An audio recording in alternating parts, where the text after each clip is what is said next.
Shalom, saudaraku yang dikasihi Tuhan Yesus. Pada saat ini saya mau melanjutkan kesaksian saya dan Tuhan menaruh pesan-pesannya untuk saudara semua ya. Pada saat ini saya diingatkan Tuhan untuk mempersiapkan generasi akhir, yaitu generasi anak cucu kita, di mana ini adalah di penghujung akhir-akhir zaman. Jangan kita santai atau lemah atau kita sibuk oleh kehidupan dunia, tapi marilah kita lebih mendekat sama Tuhan.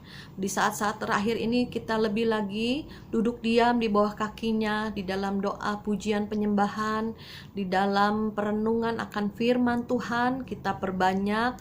Karena di waktu-waktu lockdown ini Tuhan izinkan terjadi supaya kita lebih lagi mencari Tuhan, kita sungguh-sungguh mengenal Dia. Kemudian saya ada sedikit kesaksian ya. Waktu kesaksian yang lalu saya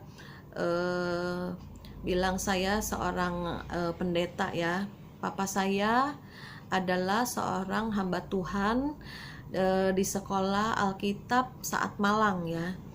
Waktu cerita masa lalu ayah saya, dia tuh keluarga masa kecilnya di Tiongkok, dataran Cina ya. Kemudian bapak saya pernah cerita karena komunis datang ke daratan Cina dan semua keluarga-keluarga tuh banyak yang kabur, mengungsi lah gitu ya, katanya ke Malaysia ya. Kemudian dia remaja dewasa, papa saya pergi ke kota Medan ya, dan di Medan itu dia bekerja di Bank of China kata papa saya. Dan kemudian dia ada panggilan Tuhan dan dia akhirnya pergi ke tanah Jawa ya, ke Kota Malang. Di situ ada sekolah Alkitab Asia Tenggara ya. Dan kemudian papa saya juga pernah cerita bahwa papa saya tuh kenal sama Stephen Tong dan Caleb Tong, kokonya Stephen Tong ya, karena itu kakak kelasnya gitu ya. Dan kemudian setelah selesai pendidikan di sekolah Alkitab Asia Tenggara, papa saya ditempatkan di pos PI di gereja-gereja di Banyuwangi. Dan kemudian ditugaskan ke Jakarta di Gereja Sion. Itu lahirlah saya di Jakarta. Dan kemudian pindah lagi ke Sukabumi di Gereja Bethlehem Sukabumi ya. Nah, pada waktu masa kecil saya pernah bertanya kepada papa saya, Papa kenapa sih sekolah Alkitab? Saya bilang gitu. Biasanya kalau orang-orang yang sekolah Alkitab itu biasanya kan ada panggilan Tuhan ya, dan juga ada hal-hal yang khusus lah, mengalami Tuhan atau gimana gitu ya. Karena saya berpikir kan begitu, kan saya tanya, terus papa saya cerita, iya waktu papa di Medan tuh, waktu kerja di Bank of China itu, papa dengar suara Tuhan 3 kali, seperti Tuhan memanggil Samuel 3 kali ya. Jadi setelah itu papa saya sekolah Alkitab di Saat Malang ya, sekolah Alkitab Asia Tenggara di Saat Malang ya. Nah itu waktu papa saya cerita itu, saya cukup heran ya di pikiran saya. Oh, berarti papa mendengar suara Tuhan 3 kali, seperti Tuhan memanggil Samuel ya, ada di kitab Samuel ya. Nah kemudian setelah dia melayani dan kemudian 25 tahun yang lalu itu papa saya udah meninggal ya. Itu pada waktu saya berumur kira-kira 25 tahun ya, papa saya meninggal udah 25 tahun lalu ya. Nah kemudian waktu umur saya 40 tahun ya, saya baru tahu bahwa umur atau hari lahir papa saya dan saya itu sama, saudara. Pantesan saya pikir kenapa waktu kecil tuh papa suka merayakan ulang tahun saya, padahal saya baru tahu itu ulang tahun dia juga gitu loh. Jadi papa saya lahir 15 September 1929, saya 15 September 1969 ya. Itu beda angkanya tipis banget, saudara. Saya cukup heran karena waktu umur saya 40 tahun tuh saya ketemu ya, itu arsip-arsip papa saya kan nyimpen ya, ada kakak, ada KTP-nya papa saya gitu loh. Jadi itu menurut saya kok ajaib banget ya, kok bisa sama ya ulang tahun saya sama papa, karena itu zaman dulu tuh nggak mungkin ya kan. Kalau sekarang kan sesar bisa pilih tanggal, kalau zaman dulu nggak ada, belum ada KB juga ya, jadi anak banyak gitu ya. Nah kemudian setelah anak adik saya yang kecil yang 6 anak ke-6 bungsu tuh ya itu lahir, nah kemudian barulah ada KB ya, itu pun mama saya pakai spiral dan tidak punya anak lagi setelah itu ya. Dan sekarang saya berpikir bahwa saya percaya tongkat estafet pelayanan papa saya itu jatuh ke tangan saya. Jadi pantesan saya dari kecil cinta Tuhan, selalu haus akan Tuhan, akan gereja-gereja Tuhan gitu ya. Kemanapun ada acara saya ikut, saya pergi gitu ya. Dan saya percaya inilah putaran terakhir di akhir zaman. Kita harus berlari lebih kuat ya, berlari lebih cepat, karena ini kita pegang tongkat terakhir, tongkat estafet. Biasa pelari itu 4 ya, yang terakhir keempat itu yang pegang kunci terakhir. Kalau dia lari paling cepat dia akan menang, karena akan sampai garis akhir, garis finish saudara. Nah kemudian saya juga berpikir, Tuhan kalau memang tongkat estafet itu jatuh ke tangan saya harus lari lebih cepat, saya harus lari lebih kencang ya. Nah, kemudian saya juga rindu untuk mempersiapkan anak-anak saya ya. Mungkin saudara juga punya anak, punya cucu, ayo persiapkan mereka, lihat kerohanian mereka. Kadang mereka masih kecil tapi rohani mereka bisa lebih besar dari kita. Kalau kita didik mereka untuk senantiasa makan firman Tuhan, berdoa, sehingga mereka boleh dewasa di dalam roh, saudara. Saya pernah mempunyai satu pengalaman ya, di mana itu pengalaman yang ajaib ya.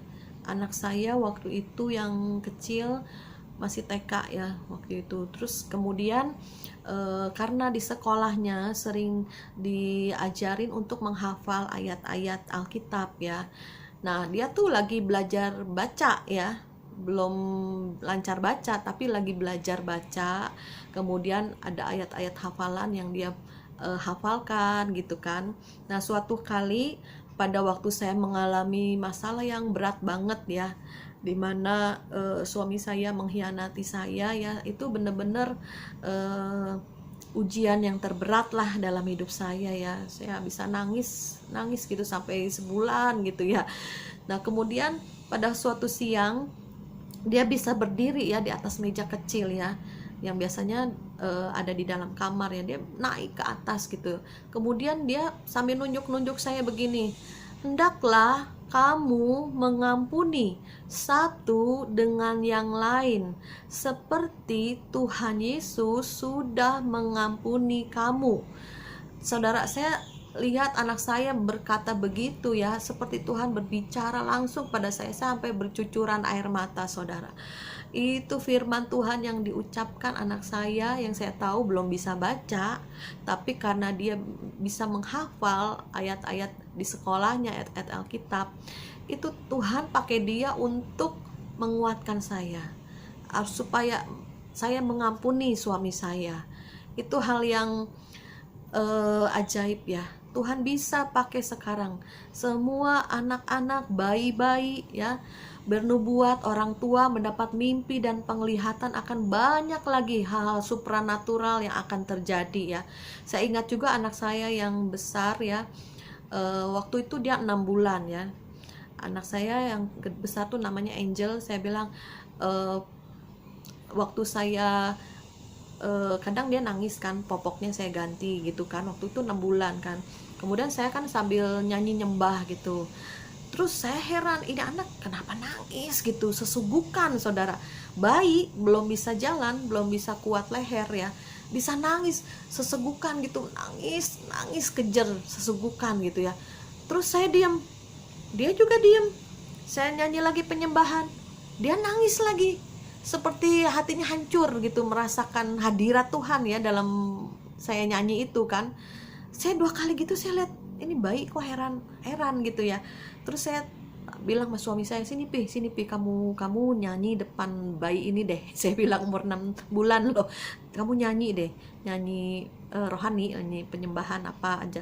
Terus suamiku nyanyi, pas nyanyi sesugukan lagi, nangis kejer gitu gitu sampai matanya lihat ke atas gitu, kayak melihat apa ya, melihat malaikat atau gimana gitu ya. Terus suami saya diem, nah dia juga diem saudara. Itu satu hal yang ajaib ya kalau menurut saya ya, karena bayi 6 bulan bisa begitu ya. Dan memang Tuhan akan pakai anak saya yang besar ini juga dengan karunia penglihatan yang tajam ya, karena di akhir zaman ini Tuhan akan persiapkan dengan alam supranaturalnya Tuhan. Karena kesesakan, karena masalah, karena tekanan, biasa manusia akan mencari kekuatan yang di luar kekuatan manusia. Nah, kalau kita bertemu dengan kekuatan dari Tuhan, itu benar jalannya. Tetapi kalau manusia mencari kekuatan yang di luar Tuhan, bisa ke dukun, ke orang pintar, atau cari kekayaan, ya, atau ke berhala, nah itu salah jalan. Karena kekuatannya bukan dari Tuhan, tapi dari kuasa kegelapan ya. Jadi mulai hari ini kita persiapkan anak cucu kita untuk latih, untuk jadi pasukan Tuhan yang kuat, untuk menjadi pelari estafet terakhir yang memegang tongkat terakhir ya saudara. Saya diingatkan Tuhan akan satu firman di dalam Ibrani 12 ayat 1. Karena kita mempunyai banyak saksi bagaikan awan yang mengelilingi kita, marilah kita menanggalkan semua beban dan dosa yang begitu merintangi kita, dan berlomba dengan tekun dalam perlombaan yang diwajibkan bagi kita.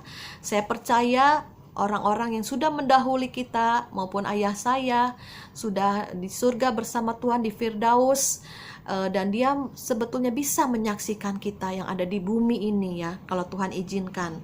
Dan kita mari ayo lari lebih cepat, bekerja lebih kuat, tanggalkan semua beban apapun ya, beban, dosa, kekhawatiran, kecemasan, ketakutan apapun. Apalagi sekarang dalam masalah corona yang begitu merebak ya, banyak orang khawatir, banyak akan takut masa depan. Mereka akan ditekan dengan ekonomi khususnya ya, karena yang menyertai masa-masa corona ini adalah masa kelaparan ya. Mari kita mencari Tuhan, mencari kekuatan yang dari Tuhan, sumbernya yang dari Tuhan saja yang benar, maka kita akan mencapai ke surga. Mari saudara, melalui video ini saya ajak berdoa. Pada saat kita bersehati berdoa, ada aliran-aliran kuasa Roh Kudus yang mengalir. Bapa di dalam surga, pada saat ini hamba berdoa Tuhan untuk semua yang mendengar YouTube ini Tuhan, dan percaya dan tahu di dalam roh mereka bahwa saat dan waktu kedatangan-Mu sudah tidak lama lagi. Bumi ini sedang mengalami sakit bersalin, akan ada banyak kegoncangan, akan ada banyak hal-hal yang mengerikan, akan ada banyak hal yang tidak terduga Tuhan. Oleh sebab itu kami mempersiapkan diri kami, mempersiapkan roh kami, mempersiapkan anak-anak kami, cucu-cucu kami, suami atau istri kami Tuhan. Kau jamah Tuhan, supaya kami melekat kuat di dalam Engkau, Engkau di dalam kami, kami di dalam Engkau Tuhan, supaya kami boleh terlepas bebas menanggalkan semua beban dan dosa yang merintangi kami Tuhan, sehingga kami boleh Tuhan berlari lebih kuat, berlari lebih cepat Tuhan, dan kami menyelesaikan tugas-tugas kami Tuhan, untuk merebut jiwa-jiwa yang belum mengenal Kristus. Ada hati yang hancur, di mana mereka boleh percaya Yesus sebagai Tuhan dan Juru Selamat, dan menguatkan jiwa-jiwa yang lemah, yang sudah percaya Yesus tapi lemah karena ada masalah, ujian, cobaan dalam hidup. Kita boleh saling menguatkan, saling mendoakan di dalam nama Yesus. Terjadi yang namanya, oh Tuhan, ada satu kekuatan Roh Kudus yang mengalir melalui video ini, di mana oh iya, sadar kita di penghujung akhir zaman. Kita harus lari lebih cepat, karena tujuan kita bukan di bumi, tujuan kita di surga. Kita harus mencapai garis akhir, yaitu surga yang kekal. Arahkan pandangan mata hati kita kepada Tuhan, kepada perkara-perkara yang di atas, di mana Tuhan tinggal. Terima kasih Bapa, kami serahkan doa-doa kami ke dalam tangan-Mu. Di dalam nama Yesus kami berdoa dan mengucap syukur. Haleluya. Amin.